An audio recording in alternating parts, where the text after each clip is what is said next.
As a reporter covering the Ottawa Senators, the 2017 season was incredible.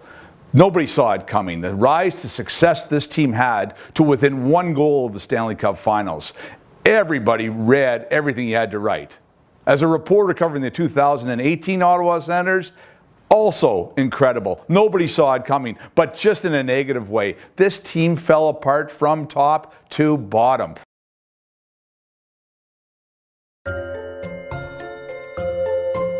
As they say, you couldn't make up the storylines about everything that took place. At the end of January, President and CEO Tom Anselmi abruptly left the organization, with Eugene Melnyk appointing himself as the boss of the management ladder. Word started to leak out in January that General Manager Pierre Dorion was listening to offers for Karlsson. That sent shudders through the fan base, who were concerned about the captain's future. Let's face it, he's one of the most talented players, along with Captain Daniel Alfredsson, to ever put on a Senators uniform. The rumors about him being traded hit a fever pitch in February. They decided that they had to make a deal. They had to move Erik Karlsson because he was going to command to be paid the highest of any defenseman in the NHL, and they couldn't afford him in their budget. So Erik Karlsson sensed this. As a matter of fact, in February at the trade deadline, Erik Karlsson and Bobby Ryan were both convinced that they were traded to the Las Vegas Golden Knights. I remember Bobby Ryan telling me that we've got our bags packed. But when the decision was made not to deal him at the trade deadline because the Senators didn't feel that the offers from teams like the Vegas Golden Knights and Tampa Bay Lightning were good enough, then people felt like there was an opportunity to keep Karlsson. Erik Karlsson was vying for a contract. He wanted to make himself appealing. He was going back to his old ways. He forgot the team way of playing the game, the way that he played so well to bring them to the Stanley Cup Finals in 2017. He became more concerned about numbers, and as the captain, as the leader of the team, everybody followed suit. I think that that was a problem. I think that was one of the reasons that led to their spiral down into 30th place in the standings. The on-ice product was bad, but what happened off the ice was just hard to imagine. Erik Karlsson's wife accused Mike Hoffman's fiancé of an online campaign of cyberbullying.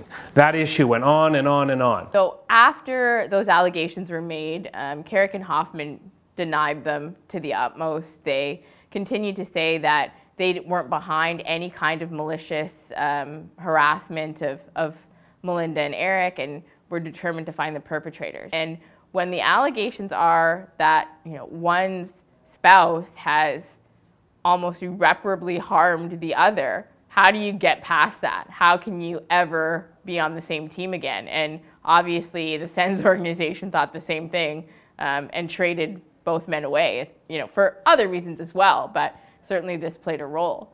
Hoffman was traded ultimately away, which didn't make the issue go away, but at least it cleaned up some of the mess in the dressing room. On the ice, the team limped to a finish, 30th overall of 31 NHL teams. Now let's remember, this is a team that had high hopes of actually being a legitimate contender for the Stanley Cup back when the season began and when they made the Matt Duchene trade. Anyways, the on-ice product is a mess, but you can't get away from the off-ice stuff. Every time you turn, there's a new set of headlines. There was the Daniel Alfredsson talking to a reporter, offering a comment that he thought was off the record when he said, we need a new owner for the team.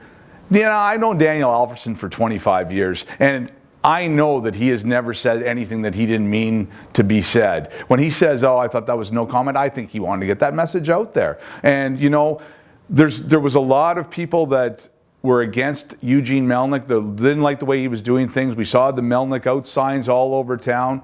There was a lot of people that were against the ownership, but there were still some people on his side. When you have Daniel Alfredsson throwing out there that we need a new owner, Daniel Alfredsson is king of the hill in Ottawa. That's going to sway everybody else. So on July 1st, the Ottawa Senators tabled an 8-year, $88 million deal to Karlsson. What they got in return was little or no response. In late August, the decision was made that the Senators were going to move on from Karlsson. That as part of this rebuild, they were going to try to get some young assets in return. They were going to play young players this season, and they were going to see where it all went. On September 13th, I received a text from somebody that said, "Today's your day." And that was the day that Erik Karlsson was dealt.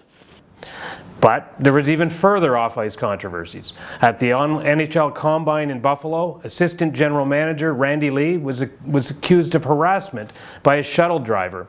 In that campaign, that trial is still ongoing. Originally, Lee was suspended, but he has since resigned from the organization. There is hope for the future in this what has become a rebuilding effort from the likes of Brady Tkachuk, Colin White, Thomas Chabot, who've had a very good starts to the season. However, the season couldn't end with even more controversy. The dream of a downtown arena is on the shelf yet again. After the National Capital Commission gave partner Eugene Melnyk and partner John Ruddy an ultimatum to get their finances in order and to get the LeBreton Arena project put together, Melnyk turned around and filed a $700 million lawsuit against Ruddy. We as a newsroom continued to kind of follow the Sens, follow the storylines, but the script was constantly being flipped. And the minute you thought you had a handle on something, something else kind of happened.